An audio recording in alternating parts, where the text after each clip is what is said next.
Bonjour à tous, hello everybody, I'm Garrett. We're on a French cheese tour today going to La Savoie. You can see it on the map up here. This is the department just south of La Haute-Savoie. And it is known for the mountains, principally the Alps, but also the Jura, skiing, and also a thermal town called Aix-les-Bains. It's on a beautiful lake. On the other side of that lake is actually a famous royal abbey called Haute-Combe. In addition to all that, this region is known for its cheese. Here we have Beaufort. Beaufort is actually analogous to the cheese Abondance from the Haute-Savoie, and it's actually used in dishes such as fondue and crozet, which is probably the closest you get to French mac and cheese. This cheese is a raw cow milk cheese.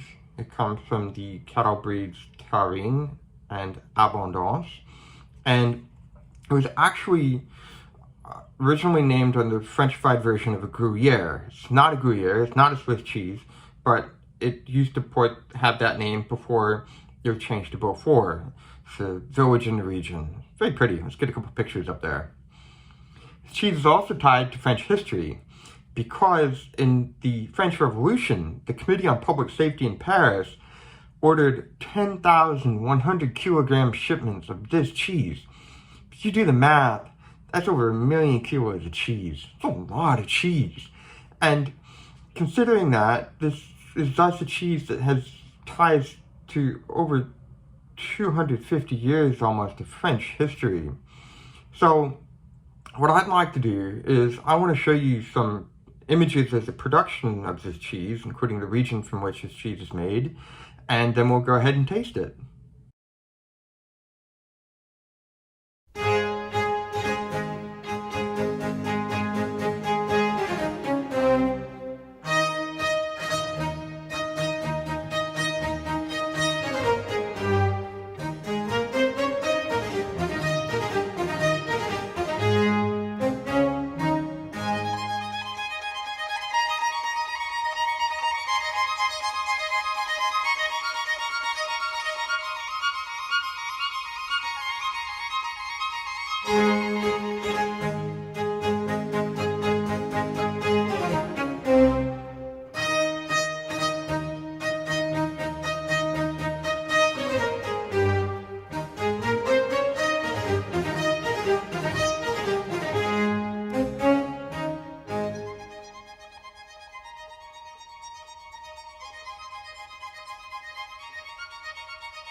Isn't that cool? You see how the cheese is literally pressed cow milk cheese.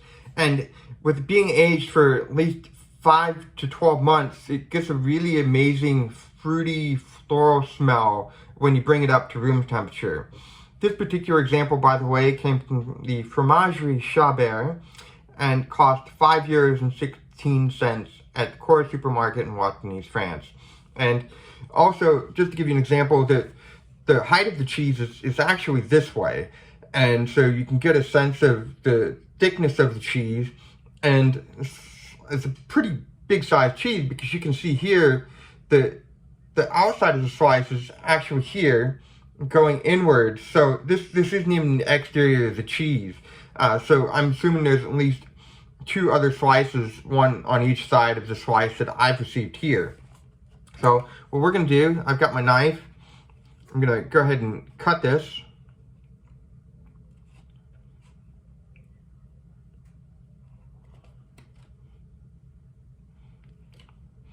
As I said, I've been letting this sit out at room temperature for about an hour to bring it up. I've got a slice here. As you can see, it's up there we go. It's got, again, this incredible fruity floral smell. Let's go ahead and taste it.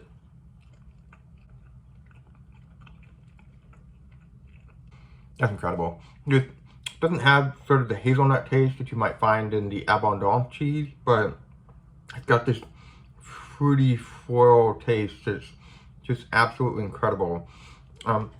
Actually, I've also got a piece of the fromage abondance with me to see how this compares. Abondance is a harder cheese, got a much more pronounced nutty hazelnut taste than the fromage Beaufort here. Yeah, the fromage Beaufort is also much softer, has a very pronounced fruity floral taste, and you know, this is actually the first time I've tried this cheese, and this is definitely going to go into my top 10, if not my top 5. So with that, thank you so much for your attention. If you find the content at all interesting, feel free to subscribe, and we'll catch you next time. Au revoir.